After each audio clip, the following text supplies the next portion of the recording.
అక్కడ అందరూ తెలంగాణ పిల్లలంతా లాంగ్వేజ్ చాలా మాట్లాడారు. నేనుగానే మాట్లాడదామంట. ఇంకెక్కువ హైదరాబాద్ కాబట్టి హైదరాబాద్ ఇంగ్లీష్ తెలుగు వచ్చేది కాబట్టి బతికిపోయినాం, లేకుంటే ఎప్పుడో తీసి పడేద్దరు అనిపిస్తుంది. సో అటువంటి సిచ్యువేషన్ అంటే ఇట్స్ వెరీ సెన్సిటివ్ ఇష్యూ, చాలా సున్నితమైన ఇష్యూ.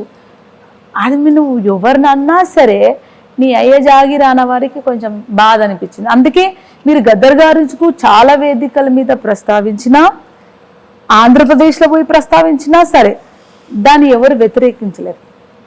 మీరు అదే గద్దర్ గారి గురించి డిఫరెంట్ వేలో ప్రస్తావించే వారికి అక్కడ ఒక అస్తిత్వ పోరాటానికి, త్యాగాలు చేసిన పోరాటానికి ఆయననంటే మమ్మల్ని అన్నట్టే అని ప్రతి ఒక్కరు ఫీల్ అయ్యారు. సో ముఖ్యంగా గద్దర్ గారిని ఎప్పటి నుంచో చూస్తున్నాము, అంటే చాలాసార్లు కొన్ని సంవత్సరాల తెలంగాణ రాకముందు చూసినా కూడా ఆయన ఎంబడి ఒక గన్ మ్యాన్ వెహికల్ అనేది మేము చూస్తూ ఉంటాం. అప్పటికి పవన్ కళ్యాణ్ గారు గద్దర్ గారికి పరిచయమా వచ్చిండా లేదా తెలియదు. మీకు తెలిసి ఎప్పటి నుంచి పవన్ కళ్యాణ్ గద్దర్ గారి దగ్గరికి రావడం, మాట్లాడడం ఇవన్నీ చూస్తున్నారు? నాకు తెలిసి తెలంగాణ ఉద్యమం ముందు నుంచే నాన్నగారు పవన్ గారిని కలిసారని మేము విన్నాము. అంటే పార్టీ పెట్టకముందే కలిసారు, ఒక 2 సార్లు కలిసారని విన్నాము. కాకపోతే పెద్దగా ఆయన మాకు పర్సనల్గా ఏం చెప్పేవాళ్ళు గారు, ఎవరైనా మాట్లాడుకుంటూ విన్నాం. తర్వాత గత ఈ 5 ఏళ్లలో ఆఫ్టర్ కోవిడ్ తర్వాత ఎక్కువ చిన్న ఛానల్స్కి ఇంటర్వ్యూ ఇవ్వడం, యూట్యూబ్ ఛానల్స్ ఎక్కువ అయిపోయినప్పుడు అప్పుడు మాట్లాడినప్పుడు గద్దర్ గారు పవన్ కళ్యాణ్ అన్నగారితో ఉన్న తన అనుబంధాన్ని ప్రకటించుకున్నారు. చెప్పడం జరిగింది. అప్పుడు నాన్నకు పవన్ అన్నగారు అంటే అంత ఇష్టము, అంత క్లోజా ఉండొచ్చేమో అని చెప్పి మేము అనుకున్నాం. కానీ ప్రత్యక్షంగా మేము ఆయన అడగలేదు, ఆయన మాకు చెప్పలేదు. అట్లాగే పవన్ అన్న గారు కూడా ప్రతి వేదిక మీద గద్దరన్నను స్మరించుకుంటూ గద్దరన్న త్యాగాలని, ఆయన పాటని, ఆయన పోరాట పటిమని ప్రజల్లోకి మరొకసారి చేసిన అన్నగారు కూడా అంటే కూడా నానంటే కూడా అన్నకి ఇష్టం అనేది చెప్పి అట్లా మాకే కాదు సామాన్య ప్రజలందరికీ అది అర్థమైంది. కానీ ఆ ఇంటిమెస్సీని, మీ మధ్యలో ఉన్న ఇంటిమెస్సీని ఈ విధంగా బహిర్గతం చేస్తారని ఎవరు అనుకోలేదు. ఇంకా అందరూ ఏమంటారంటే తెలంగాణ మా దగ్గర దీదర ఎందుకు అడుగుతారు, మా గద్దరని అడుగుతూనే సీఎం పోస్టే ఇచ్చేస్తారు ప్రజలంతా అని ఆ ఉద్దేశంలో ప్రజలు ఫీల్ అవుతున్నారని నేను అనుకుంటున్నాను. తను ముందు నుంచే పవన్ కళ్యాణ్తో ఒక చనువు. ఇంకా మీకు ఇండస్ట్రీలో అంటే సినిమా చాలా వరకు శ్రీరాములయ్య సినిమా కానీ, అప్పుడు పరిటాల రవి గారు చనిపోయినప్పుడు బాగా గుర్తుంది. 2004లో చనిపోయిన వెంటనే అప్పుడు ఉన్నటువంటి మెయిన్ స్ట్రీమ్ మీడియా గద్దర్ గారిని అడిగినప్పుడు క్వశ్చన్, అప్పుడు నక్సలిజం అంటే ఆయన అండర్ గ్రౌండ్లో ఉన్నప్పుడు నా దగ్గర కూడా వచ్చిండు, గద్దర్ గారు కూడా చాలా రోజులు రాయలసీమలో ఉన్నాడని చెప్పి కూడా విన్నాం. నిజమేనా? కాదు, శ్రీరాములయ్య వాళ్ళ ఇంట్లో అప్పట్లో రాయలసీమలో ఉంటుండే. ఓకే. గద్దరన్న గారి అజ్ఞాత జీవితము ఎక్కువ శాతం ఆంధ్రప్రదేశ్లో జరిగింది. సో పరిటాల రవణ వాళ్ళ ఇంట్లో ఉన్నారు. సో ఆ ఇన్సిడెంట్ అంటే పరిటాల రవణ వాళ్ళ మీద, శ్రీరాములయ్య గారి మీద ఇన్సిడెంట్ అప్పుడు నాన్న కూడా ప్రత్యక్షంగా ఉన్నారు. శ్రీరాములయ్య గారి ఇన్సిడెంట్ జరిగినప్పుడు ఆ టైంలో అంతా కూడా. అయితే మీరు ఫ్యామిలీతో చాలా దూరం అప్పుడు మీరు చిన్నగా ఉన్నప్పుడు చాలా మిస్ అయినట్టున్నారు గద్దర్ గారిని. గద్దర్ గారు 7 ఏళ్ళు అజ్ఞాతవాసంలో ఉన్నారు.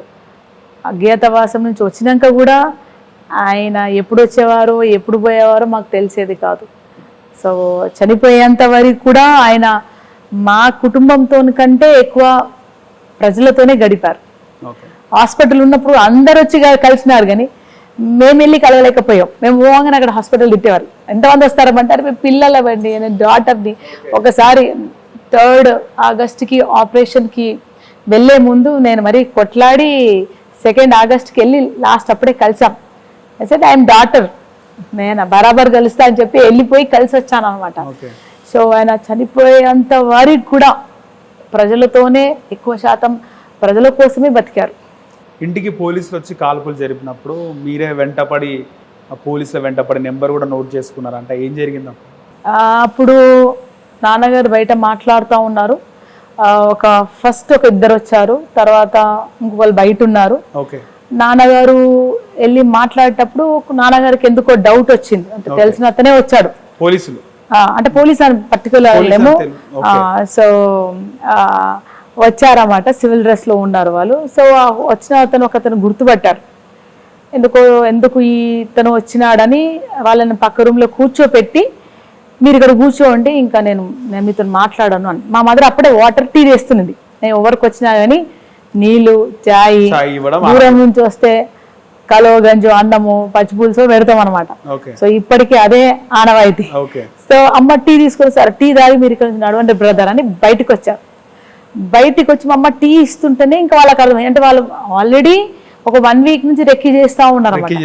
సో ఆ టైంలో ఎవరు లేరు, ఇంట్లో కూడా ఎవరు లేరు అనుకొని వాళ్ళు ఏం చేస్తారంటే ఫైరింగ్ స్టార్ట్ చేస్తారు.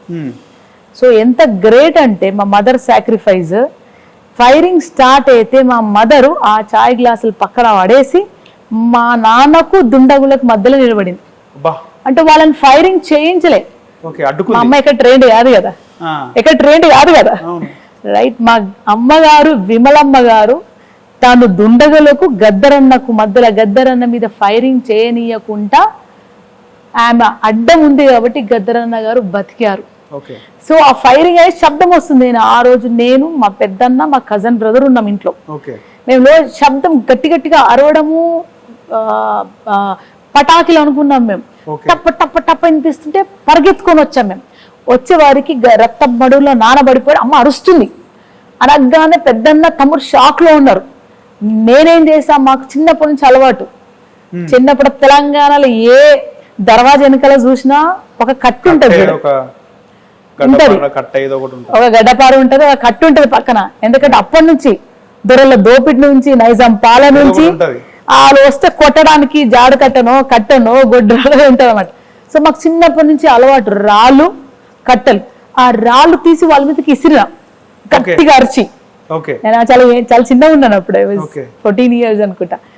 ఇస్త్రీ కొట్టగానే వాళ్ళకి అర్థం కాలే, వాళ్ళు చిన్న పిల్లలే అనుకుంటే మళ్ళా వాళ్ళు కన్ఫర్మ్ చేసుకొని ఫైరింగ్ అనుకున్నారు. నేను అరిచే వారికి అరిచి రాళ్ళు కొడుతుంటే వాళ్ళు కన్ఫ్యూజ్ అయ్యారు. ఈ చిన్నపిల్ల ఏంటి మా మీద తిరుగుబాటు చేస్తుందని ఫైరింగ్ చేశారు. నా మీద కూడా ఫైరింగ్ 4 ఫైరింగ్స్ అయ్యాయి. పక్క అతను ఏం చేస్తారు, ఫైర్ చేయదని చెయ్యిలా అని నూకినారు. సో గాలిలో ఫైరింగ్ చేసుకుంటా వాళ్ళని 2 కిలోమీటర్ పరిగెత్తించాం. సో 2 కిలోమీటర్ పరిగెత్తుకొని లోతుకుంటా వారికి వచ్చి ఆ బండి నంబర్ నోట్ చేసుకొని వచ్చా. అంటే ఒకవేళ మేము చిన్న పిల్లలమేనంటే వాళ్ళు ఆ టాస్క్ కంప్లీట్ చేసుకొని పోయేవాళ్ళు. కానీ మేము ఇక్కడ తిరుగుబాటు చేసినాం. పరిగెత్తి పోయి మళ్ళీ వచ్చేటప్పుడు జనాలు గుమ్ము తీసుకొని వచ్చి రాగానే మా అన్న పక్కింటి వాళ్ళు అందరూ కలిసి స్కూటర్ మీద ఎక్కించుకొని లోతుకుంటా హాస్పిటల్ తీసుకెళ్లారు.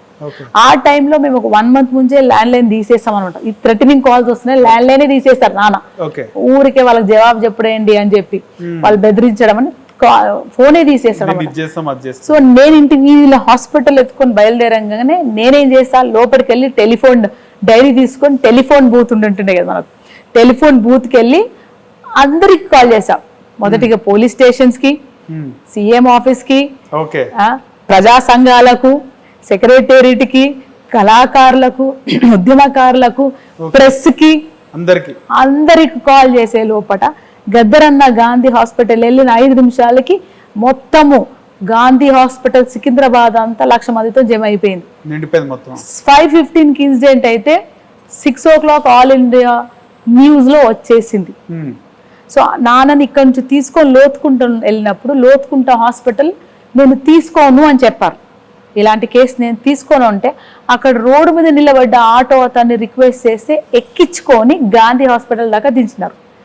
అక్కడ ఆటో ఆయనకు నాన్న చెప్తూ వచ్చాడు, నువ్వు భయపడొద్దు, నేను గద్దర్ని, నీ మీద ఎటువంటి పోలీస్ కేసు కాదు, విమల నువ్వు కూడా భయపడొద్దు, నేను బతుకుతాను.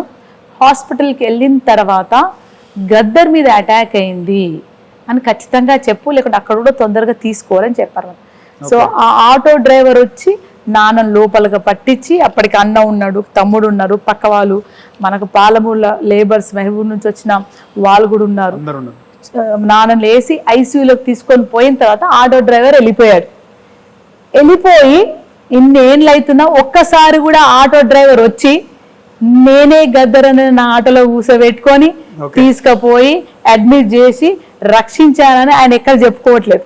కానీ గద్దర్ గారి ఇన్సిడెంట్ వచ్చినప్పుడల్లా నేను కానీ, మా అన్న కానీ, మా నాన్న కానీ, మా అమ్మ కానీ ఆ ఆటో డ్రైవర్ కి దండం పెడుతూ, అన్న ఏడున్నావు రండి, మేము ఏం చెయ్యం, మీకు బట్టలు పెట్టుకొని కాలు మొక్తాం, అని మాంతలు మేము చెప్తున్నాం. అంటే అది కదా ప్రేమ, అది కృతజ్ఞత. అది అంటే ఆటో డ్రైవర్ ఎంత గొప్ప వ్యక్తి. రైట్. ఆ టైంలో ఇంకా ఆ టైంలో గద్దరితో ఉంటే కూడా ఏడ కాల్చేస్తారు అనే టైంలో, ఏడ చంపేస్తారు ఎన్కౌంటర్ అనే టైంలో ఆయన వచ్చి పోయిన తర్వాత ఎన్నిసార్లు వేదికలు చెప్పినా ఆ అన్న రాలే. మరి ఒక్కసారి ఈ ఇన్సిడెంట్ గుర్తు చేసినందుకు ఆటో డ్రైవర్ అన్నకు వందనాలు. ఓకే. హిట్ టీవీ యాప్, ఇందులో short news, live news, entertainment shows, movies, digital magazines తో పాటు మీ జిల్లా వార్తలను కూడా ఫ్రీగా చూడొచ్చు. ఇంకెందుకు ఆలస్యం, వెంటనే హిట్ టీవీ యాప్ ని డౌన్లోడ్ చేసుకుని ఫ్రీగా ఎంటర్టైన్మెంట్ పొందండి. Hit TV app. Hit TV app. Please download Hit TV app. Hit TV app ని ఫ్రీగా డౌన్లోడ్ చేసుకొని ఎంజాయ్ చేయండి. మీకు నచ్చిన ఎంటర్టైన్మెంట్ కోసం హిట్ టీవీ యాప్ ని ఫ్రీగా డౌన్లోడ్ చేసుకుని ఎంజాయ్ చేయండి. హిట్ టీవీ యాప్ ని డౌన్లోడ్ చేసుకుని ఆస్వాదించండి, ఆశీర్వదించండి. ఇంతమంది సెలబ్రిటీలు హిట్ టీవీ యాప్ ని డౌన్లోడ్ చేసుకోండి అని చెప్తున్నారంటే ఎంత మంచి యాప్ ఆలోచించండి. అమెరికా అమెరికా అమెరికా అమెరికాలో చదవాలనుకునే వాళ్ళకి విశ్వసనీయమైన పేరు మన శౌర్య కన్సల్టెన్సీ. UK లో 1 year masters. UK లో 1 year masters. 2 years work permit up to 5 years visa. Contact Saurya Consultancy. Contact 89851 89851.